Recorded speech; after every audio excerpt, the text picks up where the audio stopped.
Hey guys, tonight we stumble through the crooked alleys of the past lantern flickering and boots squelching in questionable puddles as we head into the rowdiest, smelliest, and most unexpectedly enlightening spot in a medieval town, the local tavern. You're not some noble in velvet robes or a knight on a quest. Nope, you're just you. A weary traveler in a coarse wool tunic hoping for a warm fire, a stronger drink, and maybe not too much food poisoning. The night air is thick with the scent of tallow smoke, boiled cabbage, and a hint of something dead just around the corner. But that's just flavor, right? Besides, you probably won't survive this. Like, statistically speaking, you really wouldn't. Tavern brawls, dysentery, and that one guy sneezing blood in the corner, it's all part of the ambiance. So before you get comfortable, take a moment to like the video and subscribe. But only if you genuinely enjoy what I do here. Let me know in the comments where you're listening from and what time it is. Now dim the lights, maybe turn on a fan for that soft background hum. And let's ease into tonight's journey together. Your boots squish through mud that's about 15% horse droppings, 30% mystery, and the rest just water, hopefully. The cobblestone is uneven. The buildings lean like drunk old men, and the air carries a blend of smoke, sweat, and centuries-old secrets. Children dart between legs. One of them nearly runs off with your belt pouch. Welcome to the bustling tavern district, a vibrant chaos of curses, laughter, livestock, and the occasional pickpocket. You duck under a low archway carved into a timber-framed building where a faded sign swings on rusted hinges. It's painted with something that might be a boar or maybe a rat with aspirations. Either way, it's the boar and bucket or something close enough. As you step toward the door, a hunched old woman brushes past you, muttering about demons in the ale. Encouraging. The door creaks open, and the first thing that hits you is sound. Not just one sound, but layers of it. Laughter, the clatter of tankards, someone singing what might be a hymn or might be a threat. The second thing is the smell, yeasty, smoky, vaguely sour. And the third thing is someone immediately bumping into you and spilling something suspiciously warm on your cloak. You're not even mad. This is exactly what you signed up for. Inside, the light is dim and flickering. Rushes cover the floor mixed with straw and herbs to cover up spills and worse. Historians still argue whether these rushes were changed seasonally or just ever. Spoiler, it's the second one. You feel something crunch beneath your foot and choose not to investigate. A massive fireplace roars in the center, smoke curling upward before it escapes through a hole in the thatched roof. Around it, men and women gather, cloaks draped over shoulders, faces flushed with drink. The walls are darkened with years of soot, and the beams above are hung with dried herbs, garlic, and the occasional forgotten sausage link. No one looks surprised to see you, but they definitely look. At the far end is a long wooden bar that looks like it's been beaten into submission over time. Behind it stands a burly woman with arms like tree trunks and a permanent scowl that might be painted on. She grunts in your direction. It's probably a welcome. You approach slowly, ducking under a rafter low enough to scalp you. A man with one eye and no shoes leans in to whisper something about never trust a cook with all his fingers, then laughs himself into a coughing fit. Charming fellow. Taverns like this weren't just bars, they were the lifeblood of medieval towns. News was exchanged here, deals made, weddings planned, marriages ruined, and every now and then, revolts were born over a particularly bad ale. They served everyone from peasants to merchants, and occasionally the odd disguised noble slumming it for authenticity. You find a spot at a splintery bench near the hearth, brushing away crumbs of what might have once been bread or possibly hardened cheese. The man beside you, bald-bearded and built like a barrel nods once, then continues gnawing on something with a bone in it. You nod back as if this is perfectly normal. It is now. You glance around. A trio of musicians in the corner tunes rustic instruments, a fiddle, a hurdy-gurdy, and a small hand drum. One starts plucking a tune while the others argue over tempo. The noise level dips, then spikes again as someone slams a tankard and yells for another round. Over near the stairs leading to the upper rooms, which you will definitely not be able to afford, you spot a group playing some form of dice game. Every roll ends in a groan or a cheer, occasionally both at once. At least one coin purse gets subtly lifted during the clamor. Medieval taverns, part Vegas, part daycare, part petting zoo, except the animals are the customers. And the gossip. Oh, the gossip. Someone swears a dragon was seen by the river. Another says the local miller is hoarding flour. A woman in a red hood claims to have danced with a ghost last Tuesday. You listen head cocked while pretending to be very interested in your own hands. Oddly enough, medieval people didn't necessarily see taverns as just for sin and scandal. There were rules, guilds, and licenses. In England, for example, ale tasters were actual civic roles. You know, brave men willing to taste test pints to ensure quality, and probably pass out doing it. A noble profession. Someone starts a toast. Tankards are raised. You raise yours too, though it's still empty. Doesn't matter. You're in the moment. A communal hum fills the room, slightly off-key, but deeply human. You settle in deeper into your bench boots, steaming slightly from the fireplace heat. One more glance around, and yep, the guy in the shadows near the door still hasn't blinked. You keep an eye on him just in case. And here you are, fully immersed in the medieval nightlife. No Wi-Fi, no clean toilets. But the ale is flowing, the fire's warm, and everyone's too distracted to ask where you're from or why your belt buckle looks suspiciously modern. For now, you're one of them, a stranger who wandered in from the dark, drawn by music mischief, and maybe a moment's peace, the moment your backside touches the bench and your feet begin to thaw near the hearth, reality sets in. You're not in a quaint little fairy tale alehouse. This place is a mash-up of barnyard, back alley, and barely legal establishment. The walls seem to breathe, with old stories sweat, and the ghost of someone's dinner, long past. A chicken darts under a table pursued by a limping cat and a child with an alarming grin. Everyone else barely reacts. That's just Harold's chicken. The light in here is not your friend. The fire blazes, yes, but most of the corners are swallowed in flickering amber gloom. Thick tallow candles drip onto warped wooden sconces, their wax forming stalactites that would not pass any kind of inspection. Shadows stretch along the walls, turning barrels into lurking beasts and innocent chairs into execution devices. It smells like mildew, fermented onion, and dreams deferred. You shuffle along the bench, avoiding the sticky spot. Every tavern has one. Scientists in some alternate universe might be able to carbon date it and find traces of everything from medieval plum wine to someone's molars. You're about to take your cloak off when someone sneezes explosively behind you, reminding you to keep at least one layer between you and whatever's floating in the air. The tavern's layout is simple. One large common room with low ceilings that challenge your skull, a wooden bar, carved by generations of elbows and occasional axes, a side door to the privy that groans with the weight of its own despair, and a crooked staircase leading to rooms, though that's being generous. Some might have beds, others just hay and regret.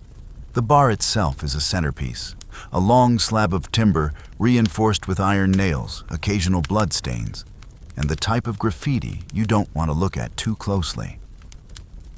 Behind it, the barmaid, who might also be the owner, the cook or a former wrestling champion, cleans a wooden tankard with a cloth that's less cleaning and more redistributing. She eyes you like she's trying to figure out if you can pay or if she'll have to throw you out later. You make your approach sidling between a pair of gossiping washerwomen and a peddler unloading questionable sausages from a satchel. First drinks on the house if you can guess what animal it came from, the barmaid mutters, only half joking. You ask for something safe, which earns a snort and a ladle plunged into a barrel that looks like it might contain liquid medieval darkness. She sloshes the contents into your mug. It fizzes, but not in a cheerful way. It's warm, it's brown, and it smells faintly like boiled socks and apricots. You take a cautious sip. It tastes like betrayal with hints of vinegar and the ghost of a grape. Congratulations, you've just had your first medieval ale, unfiltered, unpredictable, and potentially medicinal. Historians still argue whether these early brews were genuinely nutritious or just a socially accepted form of self-delusion. As you choke politely on your drink, you remember that ale was the beverage of choice for everyone, from peasants to priests. Water wasn't always safe, unless you liked your water with a generous side of cholera, so beer was often safer. Even kids drank it, though theirs was typically small beer, a low-alcohol version that could hydrate without flattening a toddler. Probably. And then there's mead-fermented honey water and a touch of madness. Sweet, potent, and often homemade by monks or bored housewives with access to bees. If you're lucky, you'll get to try it tonight. If you're really lucky, it won't be laced with wormwood or someone's forgotten love potion. The man next to you turns, slams his mug down, and shouts for another round. He's red-faced, missing a few teeth, and completely confident that you're his new best friend. He claps you on the back hard enough to dislodge a few regrets. "Good ale, eh?" he roars. You nod, mostly because your neck is still vibrating. As your eyes adjust and your nerves settle, you start to notice more details. The bar is decorated with odd trophies, animal skulls, a rusted sword, a lute that's missing all but one string. There's also a stuffed fox wearing a hat, which no one seems to find odd. A few inscriptions are carved into the wooden beams above, names, dates, and crude warnings like, "Don't trust Jeff." Quirky as it sounds, medieval taverns were more than drinking spots. They were postal hubs, meeting points, even makeshift courts. In many towns, the tavern hosted travelers, local politicians, and the occasional fugitive disguised as a cheese merchant. Records from 14th century England list some taverns being fined for harboring criminals, others for letting pigs drink at the bar. Yes, that happened. Probably more than once. You rest your mug and glance around again. The crowd is swelling. A group of dusty pilgrims shuffle in, murmuring about relics and indulgences. A cluster of giggling girls in patched dresses make their way to a corner table, immediately joined by a boy with one eyebrow and suspiciously clean shoes. There's a commotion by the hearth where someone is trying to recite poetry and getting heckled by a pair of apprentices armed with stale bread. The floor tilts slightly underfoot, not because the tavern is alive, though honestly, that's a possibility, but because the foundation is as solid as a promise from a snake oil merchant. Some medieval buildings were thrown up fast, using timber wattle and daub, and a healthy amount of guesswork. As a result, most were charmingly warped. If the walls aren't leaning, are you even in the right century? Back at the bar, the barmaid thumps down a tray of tankards, with a grace that suggests she's done this in plate armor before. She tosses you a wink and mutters, "Drink it quick before it gets cold," or conscious. You laugh nervously. She doesn't. Your ale sloshes as you raise the mug again, trying to blend in. Someone bumps your arm, sending a splash across the table. The man across from you grins, revealing more gaps than teeth, and says something in a dialect that might be English or might be a curse from the ninth circle. You nod and laugh anyway.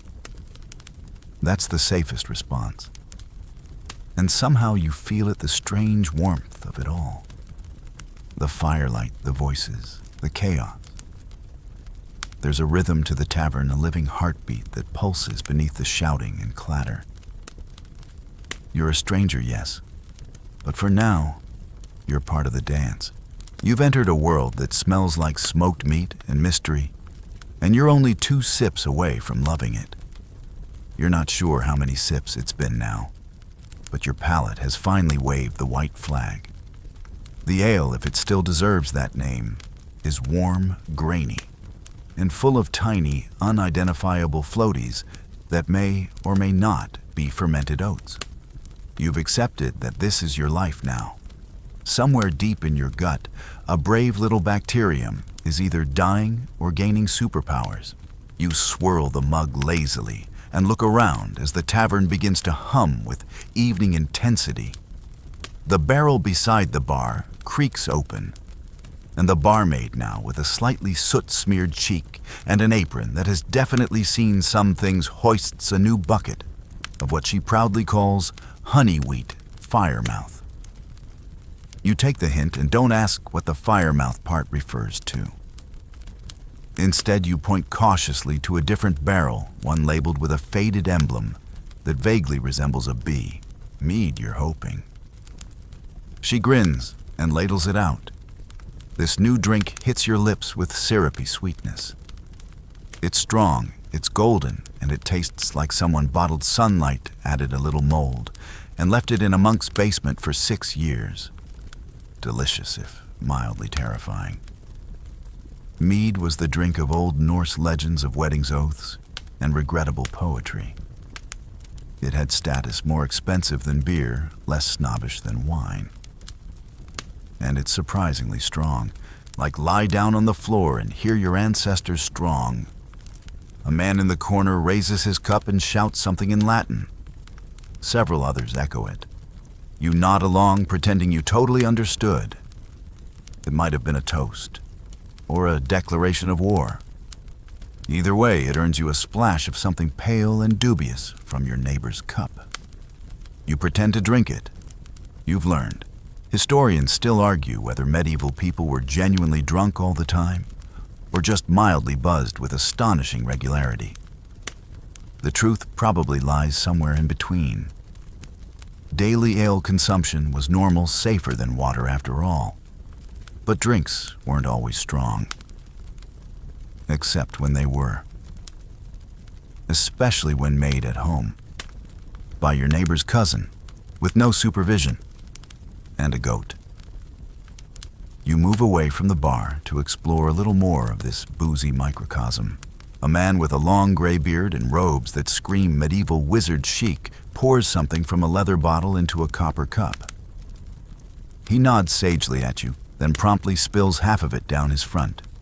Herbal cordial, he slurs, for the joints. You don't ask what kind of joints, or whose. Around the next table, a group of merchants argue over coins pouring from a small wooden box that clinks with the sound of silver pennies worn groats and at least one suspicious token from a brothel. They wave to the barmaid for more drinks and try to include you in their toast. You raise your cup like you've been part of the guild for years. A curious trend starts to emerge as you take in the room. Every single drink comes with a story. That old man's brew was smuggled from Flanders. The jug on the floor is from a failed monastery with a very successful beer recipe. And that cloudy thing near the bard's table, it's from someone's cousin's friend's basement, and it might be cider or vinegar, possibly both. And then there's the distillate, the hard stuff. Technically, distillation was just starting to sneak into Europe by the 12th and 13th centuries, imported through alchemical channels and used mostly for medicine. At first. But you spot a man with sharp eyes and a satchel offering tiny clay cups of something that smells like fire and regret. Aqua vitae, he whispers, grinning. Water of life? You decline. Smart choice. That stuff could light a torch. You slip back to your bench mug in hand and glance at the ceiling. Smoke curls lazily up toward the beams, where cobwebs tremble with each gust. The flickering shadows make everything feel fluid, almost dreamlike. You could almost forget that the floor is sticky and your drink is probably slowly killing bacteria and maybe a few healthy cells too. A young boy with wild hair and soot on his nose begins weaving through the tables, offering mugs from a dented tray. He's working for tips or scraps. Probably both. He slaps down a mug in front of a sleeping man, retrieves an empty one from a floorboard crack, and gives you a quick nod. A tiny entrepreneur. By the fireplace, a woman pours something from a glazed jug into a cup with no handle. You catch the smell from across the room, mulled wine, or some approximation of it. Heated red wine with spices like cinnamon cloves, maybe pepper if someone's feeling bold. A Roman idea passed down like gossip, adjusted with every generation. You inch closer to the warmth, soaking in the scent of comfort and low-key inebriation. A burp echoes from the other side of the room, loud, unapologetic. You glance up. No one blinks. Medieval manners weren't exactly Emily Post material. Slurping fine, belching a compliment, drinking straight from the jug normal. As long as you didn't vomit on someone important, you were golden. Still drinking wasn't just drinking, it was a ritual. Every clink of mugs, every toast shouted with slurred Latin or rhyming Saxon carried social weight. In some places, you toasted with both hands to show you weren't armed. Some taverns required new patrons to sing or pay double. And if you spilled a drink on someone and didn't apologize fast enough, well, fights have started over less. You take a deep breath and sip again. It goes down smoother now. Either your taste buds are numbed or Stockholm Syndrome has set in. You're becoming part of this world drink by questionable drink. You glance back at the barmaid. She's refilling tankards, barking orders, and tossing a broom toward a spill with a level of confidence that suggests she could lead a cavalry charge. She sees you looking, smirks, and points at your empty cup. You raise it. She nods. Refill coming. Maybe. Your bench neighbor, now halfway through what might be his 6th or 7th round, leans over. You ever try wormwood bitters? He asks, eyes gleaming. You shake your head. Don't, he adds without further explanation. Then he toasts to St. Arnold, the patron saint of brewers, supposedly responsible for convincing medieval folks that beer was safer than water. Arguably the MVP of the Middle Ages. You clink mugs with the man, realizing you've officially crossed the threshold. You are now, for all intents and purposes, part of the tavern. No longer an outsider. Just another half-sober shadow flickering in the firelight, wondering if that floaty thing in your drink is an herb or a bug, and deciding it doesn't matter. The crowd thickens with the scent of sweat, roasted onions, and poor decisions. The room feels tighter, like it's inhaling everyone who steps in. The laughter is louder now, rougher, fueled by warm drinks and fading inhibitions. You nurse your mug slowly, your elbow brushing against a stranger's shoulder as another stool gets dragged too close behind you. Space is becoming theoretical. You glance toward the table beside you. 3 men in patched tunics huddle around dice, their faces lit by firelight and the giddy anticipation of ill luck. One throws curses and slams a fist on the table. Another claps and scoops up coins with a grin that hasn't known dental care in decades. They barely notice you watching. But then again, you're already part of the background hum. Behind them, a woman with golden rings braided into her hair sings a bawdy little tune while 2 young boys drum on an overturned bucket. It's not quite music, but it has rhythm. The table of dice players joins in by stomping their boots. One smashes a clay jug to punctuate the beat. You hope that wasn't your next drink. The man across from you returns from wherever he wandered off, to probably the back alley latrine, which you wisely avoided. His tunic is damp and he smells like fermented cabbage, but he sits like a king. He thumps his mug down and nods to you. "Gervas," he grunts. "Pig catcher." You nod politely because what else do you say to that you? He asks. You open your mouth and then close it. Far wanderer will have to do. He seems satisfied. Another cheer erupts at the far end of the room. A lanky man stands atop a bench, one boot off, waving it like a flag. He proclaims himself the King of Ale and demands tribute. Someone throws a turnip at him. He catches it. A moment later, he's chased off by a barmaid with a broom and a war cry that silences half the room. She's your new hero. Suddenly, a hush. Not total silence, this isn't a monastery, but a noticeable dip in noise. All eyes shift toward the doorway. A group of travelers enters cloaked and road-dusted. They carry no visible weapons, but one has a dagger hilt peeking from beneath her sleeve. Another wears a badge of a merchant guild. The tall one in back has the look of a retired soldier. The regulars size them up. The newcomers scan the room.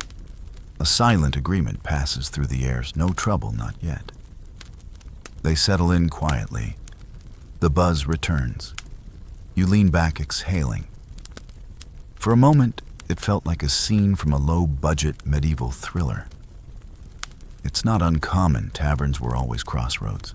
Travelers, spies, knights, merchants, thieves, and once in a blue moon, someone genuinely lost, looking for the blacksmith and ending up deep in a smuggler's poker game. The fellow to your left, Gervas, pig catcher, leans in.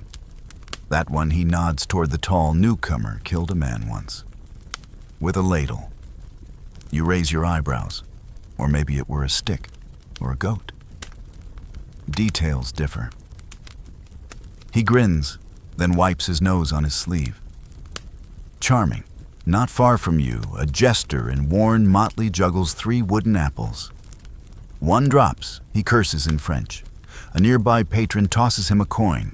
The jester bows, slips the coin into his boot, and tries again. This time with a chicken. The chicken is less enthusiastic. The tavern is a theater tonight, each table a little stage. Here's the young couple whispering in each other's ears, oblivious to the man clearly watching them from the bar with jealous eyes. There's the traveling monk sipping quietly from a flask. He insists is holy water. And over there, the storyteller standing now arms wide, captivating half the room with a tale about a haunted mill that devours travelers, one toe at a time. You chuckle softly, savoring the performance. In the medieval world, taverns were where you went, not just to drink, but to witness the drama of your neighbors unfold. Gossip and reputation were currency. That woman over there, her husband's off at war. The baker's son caught stealing from the tanner's wife. And the fiddler in the corner allegedly banished from 3 towns for playing tunes that made people dance too suggestively. That's talent. You ever seen the Rat King, Gervas suddenly asks. You blink. What he nods. Rat King. Bunch of rats' tails knotted together. Happens sometimes down in the cellar. They get tangled up starved together. Creepy little thing. He chuckles and takes a sip like he just described a cute childhood pet. You decide not to visit the cellar. Somewhere to your right, someone drops a tankard and starts shouting. For a tense moment, you expect a brawl. Instead, it turns out the man's lost his shoe and is accusing a passing monk of theft. The monk laughs, picks up the shoe, and hurls it onto a rafter. No one stops him. A cheer breaks out. The shoe is now a permanent part of the architecture. Historians still argue whether taverns were mostly peaceful community spaces or unregulated chaos. The answer, of course, is both. Some were quiet roadside inns where travelers shared humble meals and news. Others were hotbeds of crime smuggling and everything short of full-on rebellion. And most like this one lived somewhere in between dangerous but oddly welcoming a place where everyone understood the unspoken rules. Drink, laugh, lie a little, and don't touch the barmaid. You scan the room again. The fire's crackle has become a background lullaby. The laughter dips and swells like a tide. Someone starts humming a tune slow and deep, and others pick it up. A drinking song half remembered. You hum along, not knowing the words, letting the sound carry you. Another man joins your bench reeking of leather and goat. He introduces himself as Thomas, a cobbler and amateur poet. Amateur, he adds, because no one pays me. He offers to recite something. You brace yourself. It's surprisingly decent. Something about a goose and a misplaced spoon. You clap politely, and he beams like he's just performed in the royal court. At this point, your mug is mostly empty, and your head feels pleasantly floaty. The bench creaks as you lean back. Somewhere behind you, someone's snoring. You realize with a start, it's the chicken juggler. The chicken now rests on his lap, equally asleep. You give them both a thumbs up. You've passed a threshold tonight, not into drunkenness exactly, but into a strange kind of camaraderie. You're not just observing anymore. You're part of the chaos.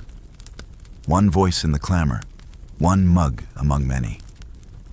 And even though the floor's uneven, the lighting's terrible, and someone's definitely thrown up near the fireplace, you find yourself smiling. Because here, in this lopsided, half-rotted, overcooked slice of medieval nightlife, you feel something real. Something ancient. The warmth of strangers. The joy of a story. The comfort of clinking mugs and shared absurdity. Even the pig catcher's weird grin starts to feel oddly comforting. You raise your mug again. To Harold's chicken. To the cobbler poet. To the rat king you really hope not to meet. And to the rest of this long, raucous, unforgettable night. The rhythm of the tavern shifts. It's subtle like the changing of a tide, but you feel it. The noisy warmth of drinking and shouting softens into something else. Something mischievous. A deeper current of revelry. You notice it in the sudden clatter of wooden dice skittering across a tabletop and the roar of laughter that follows. Somewhere in the back, chairs are pushed aside and the air thickens with anticipation. It's time for games. Not board games, mind you. This is not a medieval family fun night. These are games where cheating is expected, rules are vague, and someone's going to lose more than just coins. You edge closer to a table where a circle of locals has gathered. In the center, a man with a crooked nose rolls bone dice etched with faint symbols. Each toss is accompanied by curses, laughter, and the occasional suspicious adjustment before the dice stop rolling. Jervis, still at your side, and now fully invested in the festivities, nudges you. "Ever play rat's tooth?" he asks, already slurring slightly. You shake your head. "Simple," he says. "Guess odd or even wrong you drink, right you still drink. The rat wins either way." That's the kind of logic that keeps this place spinning. You're pulled into a round before you can refuse. The dice roll. Even you mutter. It's odd. Everyone cheers. You drink. Of course. Nearby, another table hosts a more violent competition, knucklebones. Think of it like jacks, but with the bones of sheep and a level of aggression usually reserved for street brawls. The object isn't entirely clear, probably because the players are shouting over one another, but it involves tossing, catching, slamming, and possibly some light divination. One man's bleeding from the knuckle, and no one seems concerned. You wander a bit, drink in hand, following a rising chant. A crowd has gathered around what appears to be a makeshift arena, a cleared space near the hearth, marked by overturned stools and eager onlookers. In the middle stands a wooden crate. On it, 2 rats. One large and brown, the other smaller and much faster. A boy kneels nearby holding a stick and a pouch of coins. He looks no older than 10 and already runs this ring like a seasoned bookie. "Place your bets," he shouts. Fast one or fat one, coins clink. Someone groans, someone else laughs nervously. You glance around. No one seems remotely disturbed by the rat match. In fact, a few patrons look genuinely invested. You sidle up just in time for the race to begin. The rats are placed at one end of a narrow plank and given a gentle nudge. The crowd erupts as they scurry forward, slipping, squeaking, and somehow dodging the chicken that's wandered back into the scene. The fast one wins. Cheers echo. The boy collects his earnings with professional efficiency and waves for the next round. You choose not to bet. Rat racing, after all, is a young man's sport. Games were a staple of tavern life. They served more than entertainment. They were social glue, a way to measure with luck and who you could safely drink with. Medieval taverns didn't have televisions or jukeboxes. They had dice bones riddles, and that one guy who could balance a spoon on his nose while reciting dirty limericks. In the corner, a bard begins plucking a tune. It's jaunty foot-tapping stuff, and he sings in a reedy voice about a baker, a nun, and a goose, with scandalous intentions. The crowd claps along. A few begin to dance awkwardly at first, then with surprising grace. One woman spins in a circle, her skirts flaring as she laughs with someone who might be her husband, or just someone she liked the look of after 3 mugs of mead. You're pulled into a game of riddles next, not entirely of your own will. A man with a lopsided cap grins and offers the first what has keys, but opens no locks. You blink. A loot, you guess. A tavern's back door during tax season, he answers, slapping his knee. Everyone laughs. You laugh too.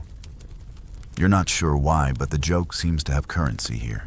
Historians still argue whether games in medieval taverns were truly spontaneous or often arranged as local rituals, ways to settle scores, or even secretly tied to seasonal festivals. What's clear is that they were everywhere. From slapstick contests to riddling duels, sometimes with stakes as high as sheep boots or the last meat pie. You stumble into another game, this one, involving throwing wooden rings onto tankard handles across the room. The prize, A, moldy crust of cheese. The loser, whoever breaks a mug. You step back as one ring misses entirely and lands in someone's drink. A moment of tension. Then the man lifts the ring, sips around it, and declares it's improved the flavor. Crisis averted. And then there's the storyteller. An older man now sits in the biggest chair near the fire. His voice is low, steady, and hypnotic. He speaks of a knight who drank too much and courted a fairy queen by accident. Of a cat who could speak and ran a tavern in the woods. Of a merchant who gambled away his shadow and won it back with a loaf of enchanted bread. The room listens, mugs in hands spellbound. You sink onto a bench near the fire, the warmth sinking into your bones as the tale unwinds. The story makes little sense, but in the flicker of the flames and the haze of ale, it feels like prophecy. Someone sighs, someone else claps. The bard strums a slow tune to accompany the ending, and just like that, the room breathes again. The games resume, but now with a dreamier edge. Someone starts stacking cups. Another tries to juggle again, this time with spoons. The chicken supervises. Laughter returns softer now, like a tide going out. And you, half drowsy and half delighted, realize how strange it is to feel at ease in a place where the furniture is alive with termites, where rats are celebrities, and where a poet can win a sausage for rhyming fart with heart. But you do feel at ease. Deeply. Ridiculously. You finish your drink. Another toast rings out. You raise your mug in answer, even if it's just to water at this point. Because here amid the games, the stories, and the simmering stew of humanity, you've stumbled into a kind of joy that doesn't need translation. Messy, loud, unapologetic, and unforgettable. At some point you realize you're hungry. Not just, I could nibble on something hungry, but I might faint into the fire pit hungry. Your stomach growls loud enough to earn a nod of approval from Gerbus, who lifts his mug in solidarity. The scent of cooked something has been lingering for a while, but now it's becoming impossible to ignore smoke, char onions, and something that might have once been a root vegetable if you squint hard enough. You flag down the barmaid, who gestures with her chin toward a wooden board covered in what could generously be described as the night's menu.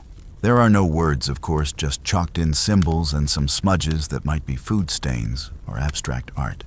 She shrugs and offers you the house special. Stew, she says with the tone of someone issuing a dare. A minute later, a heavy wooden bowl thunks onto the table in front of you. The contents are brownish, vaguely lumpy, and steaming. You poke at it with a wooden spoon that's already softened from overuse. Bits of carrot, something stringy, and a questionable meat chunk bob in the surface like survivors of a culinary shipwreck. You take a bite. It's hot, it's salty, it tastes like survival. Medieval stew wasn't designed for taste, it was engineered to fill. And stretch. And sit in your belly like a warm, flavorless hug. What's in it exactly? Probably turnips, barley cabbage, a scrap of pork if you're lucky, and bones boiled long enough to count as seasoning. The meat. Historians still argue whether most taverns used mutton beef or whatever didn't make it across the road that morning. You chew thoughtfully, deciding not to look too closely at the grayish strand draped across your spoon. It could be an onion, or optimism. You eat anyway. Because food is food, and honestly, you've had worse. That one time in a modern airport, for example. Next comes the bread. It arrives in the form of a trench, literally. A thick, stale slab of old bread, hollowed slightly in the center and used as a dish. It holds the stew barely and soaks it up like a sponge made of wheat and ancient regret. You tear off a piece. It crunches. Bread in medieval taverns wasn't about fluff or crust. It was about utility. Eat it. Use it as a plate. Patch a hole in your shoe. All valid options. The table beside you receives their own food, a charred fish that still has its head, and a meat pie that looks like it's plotting something.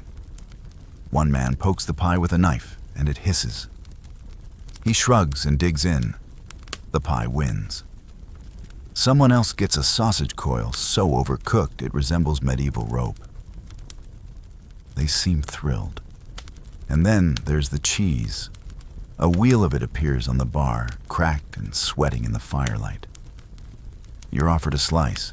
It's hard, slightly oily, and smells like a gym sock that's seen things. You eat it anyway. It pairs weirdly well with the stew. Or maybe your senses are starting to shut down for their own protection. Still, there's comfort in it.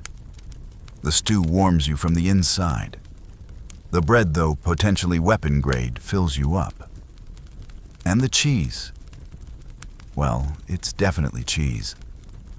Probably. You learn quickly to avoid the side sauces. One appears to be mustard, but has the consistency of wet sand. Another is green and tastes like punishment.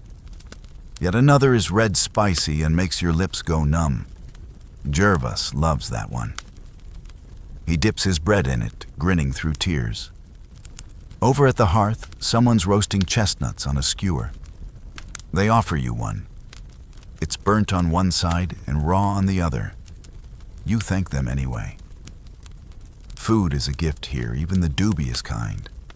And if you're really lucky, someone might offer a slice of meat that isn't completely unrecognizable. That's how you end up gnawing on a joint of something they call roast beast. Probably goat. Possibly rat. Definitely not Chicken Harold still wandering around unbothered. Tavern meals weren't just nourishment, they were signals of class, region, and season. In winter, everyone ate root vegetables and dried meats. In spring, it was greens and whatever didn't die during the frost. And always bread. The bread tells the story of your status. Fine white bread meant you were rich. Rye and barley meant you were normal. Bread with straw or sawdust in it meant, well, you needed better friends. Historians debate whether medieval taverns consistently served meals to guests, or if food was more of a when-available thing. Some places offered hearty dishes prepared in a separate kitchen. Others just pointed you toward the pot near the fire and wished you luck. Tonight, you've gotten the full feast such as it is. Dessert, don't get greedy, though someone does produce a tart that smells faintly of apples and cloves. You get a bite. It's shockingly good. The crust is crisp. The filling is spiced. It might be the single best thing you've tasted all evening. You briefly consider proposing to whoever baked it, but they've already disappeared into the crowd, probably a pastry ghost. You lean back full now, or at least less empty. Your fingers are greasy, your spoon's gone missing, and your teeth feel like they fought a small war. But you're warm. Your belly doesn't hate you. And you haven't gotten sick yet. That's a win. Someone proposes a toast to the cook. Everyone groans. The cook yells something incomprehensible from the back, and a meat cleaver hits the wall near the door. Toast accepted. You watch a dog stroll through the tavern, snatch a dropped sausage link, and trot off like it owns the place. It probably does. You reach for your mug again, just to wash down the last of the stew, and notice the barmaid watching you with amusement. Still alive, she asks. You nod. She raises her eyebrows. We'll see about that in an hour. You can't tell if she's joking. You don't want to know. But for now, with your feet stretched toward the hearth and your stomach no longer staging a rebellion, you feel good. You feel medieval in the best possible way. And if the stew starts talking back later, well, at least it waited its turn. Somewhere between your last sip of ale and the moment someone starts playing the hurdy-gurdy, like it's a sacred rite, the tavern transforms again. It's later now. Whatever later means in a world with no clocks on the wall and only candle stubs to measure time. The air is thicker, heavier, saturated with heat and song, and the deep molasses-like drowsiness that only overcooked meat and undercooked beer can summon. A melody swells from the corner. The bard has returned, or maybe he never left. His fingers move lazily across the strings of a weathered lute, drawing out a tune that makes your eyelids feel heavier just hearing it. The song is old, winding like a river, something about a lost king, a magic bell, and a girl who turned into a goose. You don't need to follow the lyrics. The melody does all the work. A second voice joins him, rougher, older, yet warm like honey steeped in gravel. It belongs to a man in faded noble clothes, clearly a few goblets past sober. He sings with surprising heart, and after a few lines, the crowd begins to chime in. Not in harmony, not in tune, but with sincerity, which, let's face it, counts for more in this place. The room becomes a choir of the slightly drunk, the deeply drunk, and that one guy who insists on harmonizing, even though he's definitely tone deaf. Still, the result is oddly beautiful. A sleepy, echoing wave of voices. You join in mumbling through the chorus, letting the notes carry you. It feels like a lullaby for grown-ups with sore feet and full bellies. Music was central to tavern culture. It wasn't just entertainment, it was memory politics, confession. A bard could sing of kings or curses, and no one would question it as long as the rhythm stayed steady and the rhymes were clever. Some songs warned of ghosts in the forest. Others poked fun at clergy. A few even detailed brewing recipes verse by verse, learning through ale-fueled karaoke effective. Suddenly, the tempo changes. The hurdy-gurdy picks up the lute dances faster, and the hand drum joins with a rhythm that dares your feet to stay still. Someone shouts, "Dance, you cowards," and the crowd erupts in laughter. A young woman grabs a stranger's hand and drags him to the cleared space near the hearth. Others follow. The furniture is shoved back gently mostly, and a spinning, stomping, chaotic sort of dance begins. You're swept up in it before you can object. A hand in yours, a spin a half step. You don't quite understand, but no one cares. The crowd circles, twirls, stumbles, and collides with the enthusiasm of people who haven't had this much fun since last midsummer.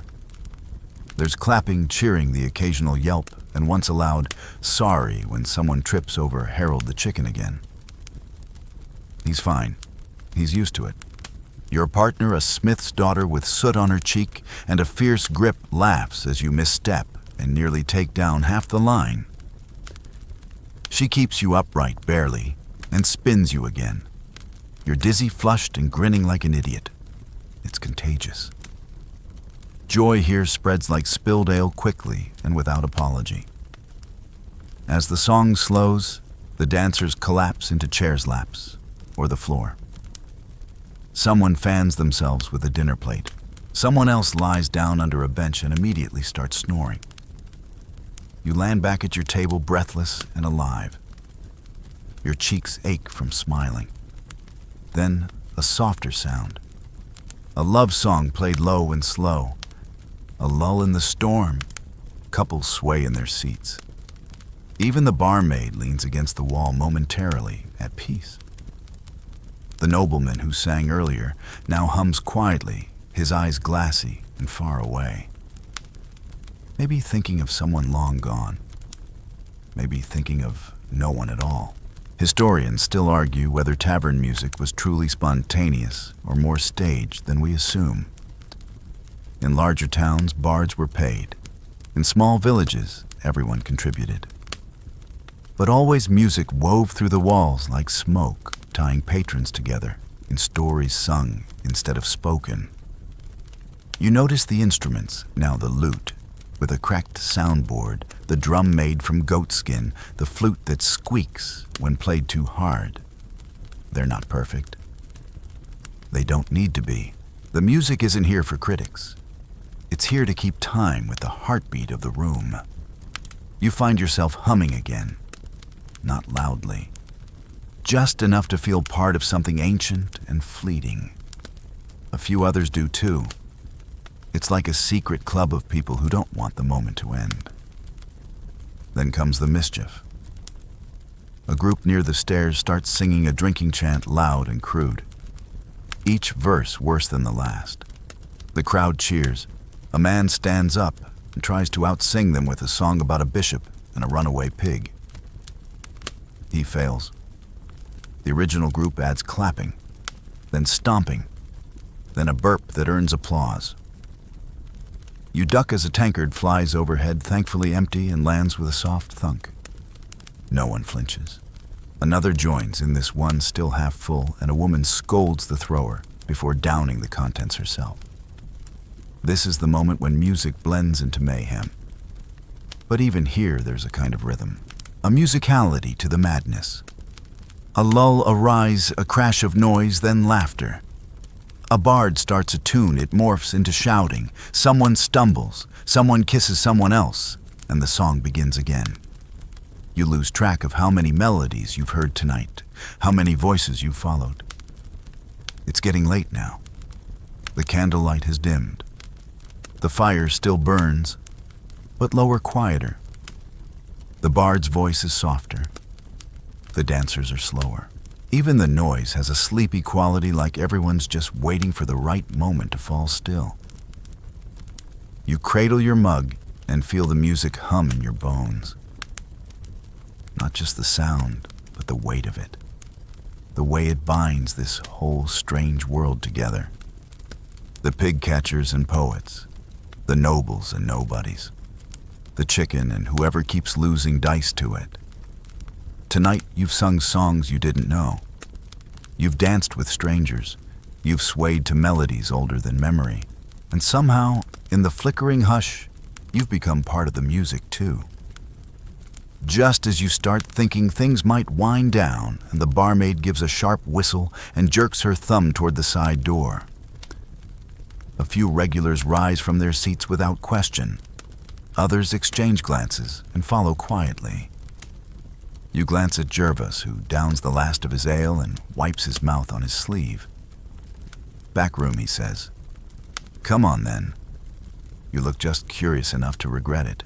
You follow the group, ducking through a crooked wooden doorway that creaks like it's considering collapsing. The air back here is cooler, damper tinged with the scent of old wood tallow and secrets. The light shifts to less fire glow, more candle gutter long shadows stretching across crooked floorboards. The room is long and narrow, lined with low tables and barrels stacked like furniture. A few heavy-set men in merchant robes sit hunched over a small table, whispering through bushy beards and counting coins with unnerving speed. One of them glances up as you enter, then returns to his work. It's not rude, it's just business. The back room of a medieval tavern wasn't always shady, but let's be honest, it usually was. This is where the real deals happened, not the noisy exchange of coin for ale out front, but the subtle shuffles of parchment. Nods, favors, and things that changed entire neighborhoods overnight. Sometimes towns. At a table in the corner, a monk plays chess against a woman in dyed green velvet. The board is scratched into the table itself, and the pieces are mismatched, some wood, some stone, one that might be a carved potato. They barely look at you, deep in concentration. You try not to stare too long. The monk's hand trembles just a bit as he moves his rook. She doesn't blink. Near the back wall, another group huddles around a parchment map weighed down with tankards. The map's corners curl upward like it's tired of being unrolled. You can't read the markings, but you catch enough of the whispered conversation to recognize trade routes, toll prices, and one disputed river ford. A man in fine wool scratches his beard and says, "If we wait until after the fair, the bishop won't notice." A woman in a fur-lined cap snorts.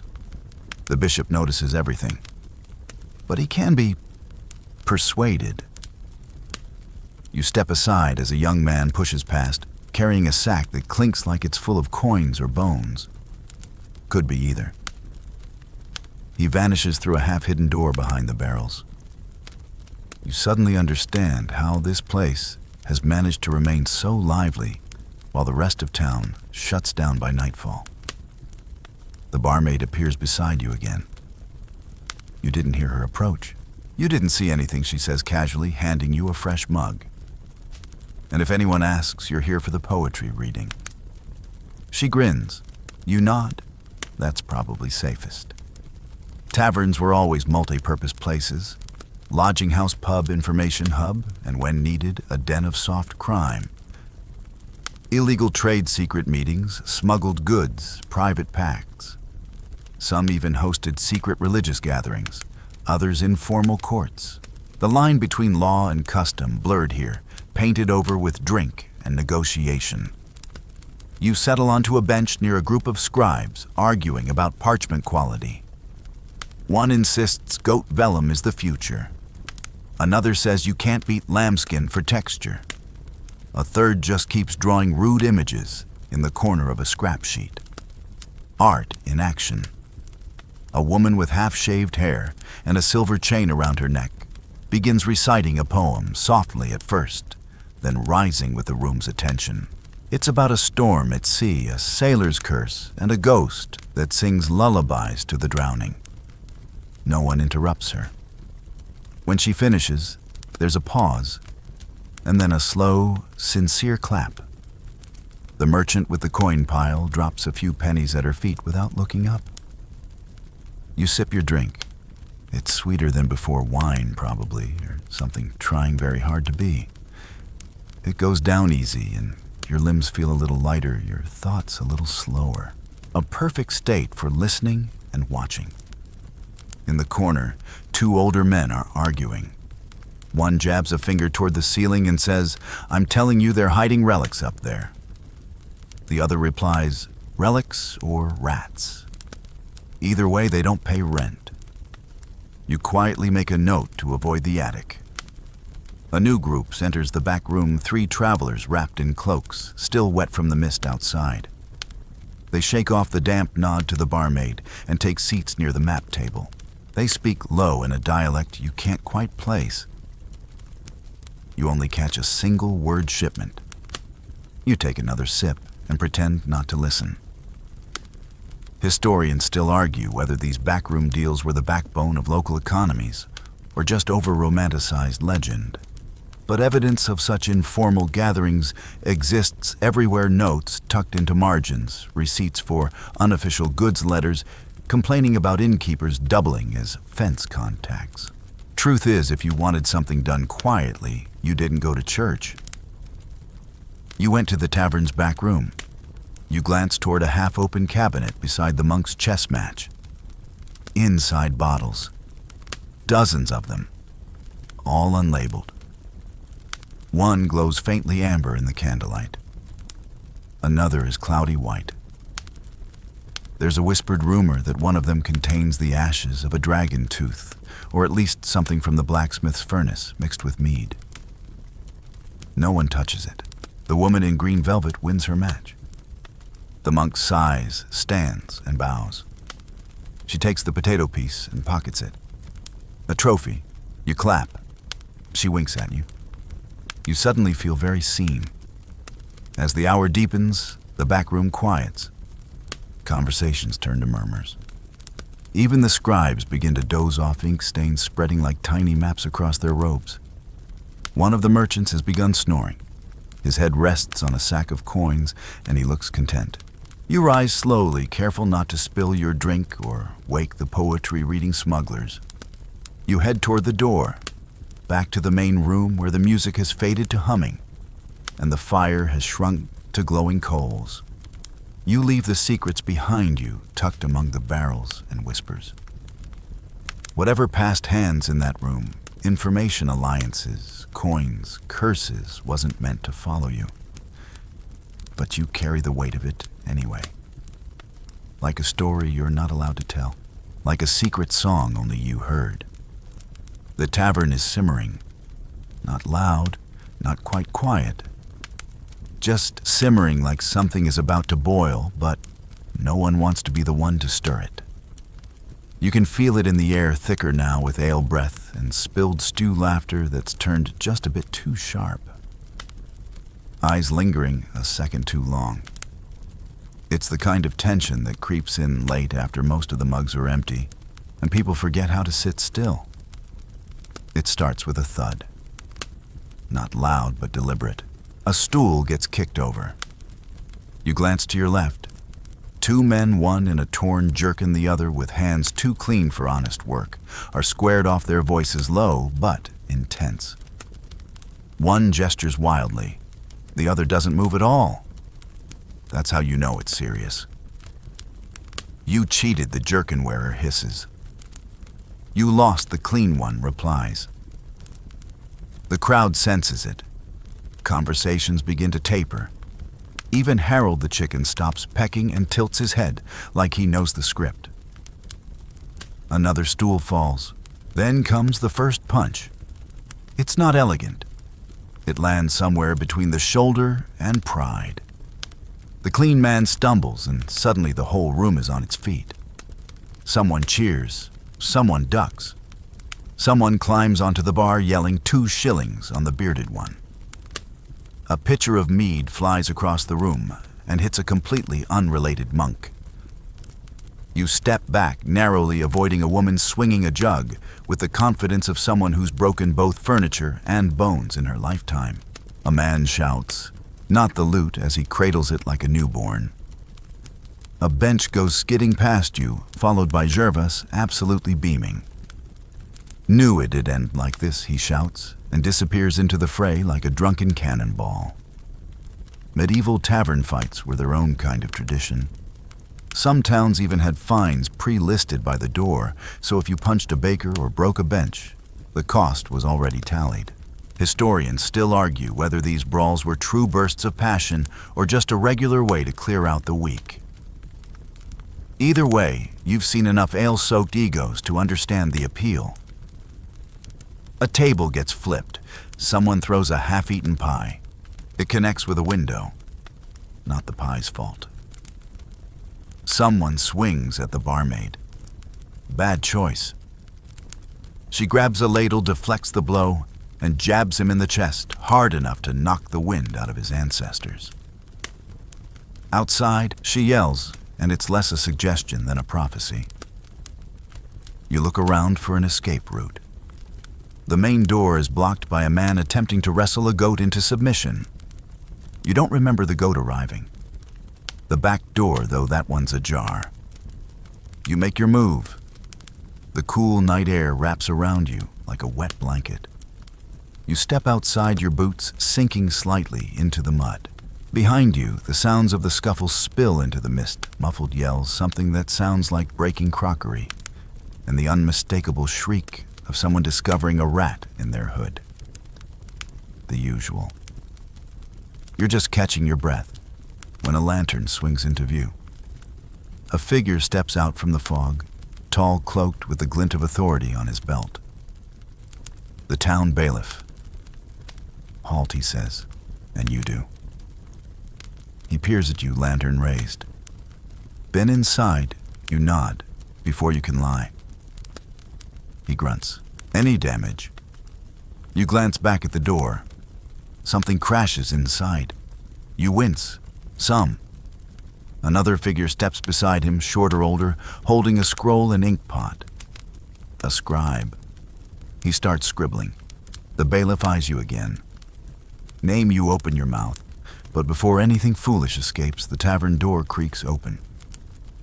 The barmaid steps into view, ladle still in hand, brow arched like a weapon. He's clean, she says. Barely spilled anything. The bailiff raises an eyebrow. That's so, she nods. Not even drunk enough to sing. He exhales, disappointed. Fine. Move along. They disappear back into the fog, grumbling about paperwork. You exhale, muscles relaxing just slightly. The barmaid smirks and disappears inside. You turn and start walking slowly, carefully, boots squelching through puddles and crushed rushes, the glow of the tavern fading behind you like a dream. You're not sure you were supposed to remember. Somewhere behind you, a final mug shatters, and someone yells, "Round 13. You don't look back. You've survived. The road home is not a road, really just a rutted, muddy stretch between patches of old fencing and the kind of puddles that reflect the moon only when they're not hiding something with legs.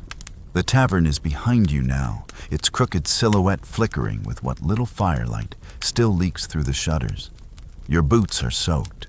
Your head is buzzing not quite from drink, but from the sheer sensory overload of the night.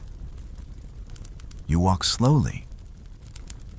Not because you're drunk, though, to be fair, you might be, but because the world feels thick with fog and fatigue. It's the kind of night that folds around you damp and hushed like the inside of an old wool cloak. Somewhere in the distance, a dog barks. Or maybe it's a very opinionated goose. Either way, you decide not to investigate. The houses you pass are silent, shutters drawn, chimneys smoking softly. Even the pigs are asleep, some in pens, others sprawled halfway across the road like little hairy gods. You step around them carefully. No one wants to be the idiot who wakes a pig at midnight. That never ends well. You wrap your cloak tighter and exhale into the air, watching your breath curl like ghosts of songs still echoing in your ears. There's no music out here, no bard, no hum of voices, just the soft squelch of your footsteps and the creak of the world settling into itself. You pass a cart with one wheel broken, leaning like it gave up on everything days ago. Behind it, a signpost points in 3 directions, none of which are helpful. You're not lost? Probably. You remember this road. Or at least you remember that you meant to remember it. Eventually your path narrows between two stone walls covered in moss and graffiti carved by idle hands centuries ago. Hearts, crude faces, curses, names of people long forgotten. You run your fingers along them as you pass the stone, damp and strangely warm, like it still remembers the people who leaned against it. You stop at a small crossroads. No torches here. Just moonlight and fog and the distant sound of something shifting in the trees. The road forks. You take the one that smells less like compost. It feels like the right choice. Taverns weren't just places to eat and drink. They were anchors, points of gravity that pulled people in and let them spin for a while before flinging them back out into the night. Some people found comfort there. Others found trouble. You found a little of both. And maybe you found a version of yourself that sings slightly off key and doesn't care. Your feet ache. One of your knees pops. You glance down at your cloak and notice a fresh tear, probably from that time you tried to dodge the airborne ladle. Worth it. Definitely worth it. You pause at a wooden gate, hanging open, half swallowed by ivy. The house beyond it is quiet, its thatched roof hunched low, like an old man sleeping. You don't recognize it. It doesn't matter. You keep walking. The mist is thicker now. It clings to your hair, your eyelashes, the edges of your thoughts. Every branch overhead looks like a hand. Every shadow could be a cat or a ghost or just your imagination catching up after a long night. And yet you don't feel afraid. Just tired. Deep, deliciously tired. Finally, you spot it. The crooked outline of the inn where you've been staying, barely more than a barn with ambitions. You push open the gate, careful not to wake whatever animal is snoring under the porch, and step inside. The hearth is dark. The room is empty. Your cot waits in the corner, more straw than mattress, more bugs than fabric. But right now it looks like paradise. You sit down slowly, boots off with a sigh cloak slipping from your shoulders, like it too has had enough of tonight. Your head rests back against the wall, the cold wood grounding you in this strange, smoky century. And in that moment, just before sleep takes you, you think back on the tavern, the noise, the firelight, the stew, the laughter, the songs you didn't know, but sang anyway, the chicken, the chaos, and that strange sense of belonging in a place where nothing made sense, but everything somehow fit. You made it. You lived it. You remember it now, not as an observer, but as part of it. The medieval tavern, grimy, smelly, loud, chaotic, and utterly unforgettable. And now finally, it's time to rest. The world softens. The clamor of the tavern fades behind a thick, quiet curtain. The fire is long out. The night presses close with a gentle weight, like a wool blanket drawn slowly over your shoulders. You breathe in deep and slow. The smells of smoke, sweat, and stew linger faintly on your skin, but they're distant now, like memories already slipping into dreams. Your body sinks into the straw-stuffed cot. Every ache earned tonight settles down with you, not painful, just present like echoes of laughter you still feel in your chest. The music you heard the bard's song, so the clapping, the off-key harmonies, they loop softly in your mind, no longer loud. Just warm. Outside the shutters, the fog curls through the trees. A quiet world. A safer one. Somewhere out there, the tavern still glows for someone else, but not for you, not tonight. You're tucked in now, safe from the brawls, the broken mugs, and whatever that man was doing with the chicken. You breathe out, slowly, letting the night take its turn. There's nothing more to do. No more stew to chew, no more mead to sip, no more odd backroom whispers to decode. You are full. You are tired. You are somehow happy. Sleep comes gently like the last note of a lullaby, drifting out through a tavern door that no longer creaks.